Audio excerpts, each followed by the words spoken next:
On October 4th, 1582, people experienced a real journey into the future when they went to bed. The days between October 5th and 14th were literally erased from the calendar, and the next morning, when they woke up, it was already October 15th.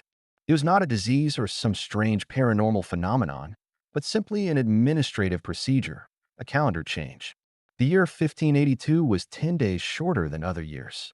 The Julian calendar, introduced to Europe by Julius Caesar, who based it on the Egyptian calendar, was quite accurate, but it had a very small error. It set the length of the year at 365 days and 6 hours, when in fact it was 365 days, 5 hours, 48 minutes, and 45 seconds, which meant that each year the official date was behind the astronomical one.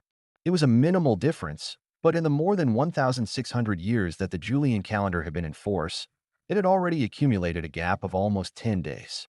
But the measure was not very popular at first, and initially only Italy, France, Spain, and Portugal applied it, even though Gregory XIII had promulgated it in a papal bull, Inter Gravissimus.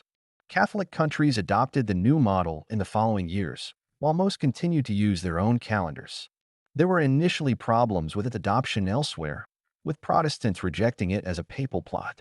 Protestant countries eventually accepted the new system by the 1700s, with Great Britain and its colonies adopting it in 1752. There were problems even in countries where there had been no discussion of adopting this calendar.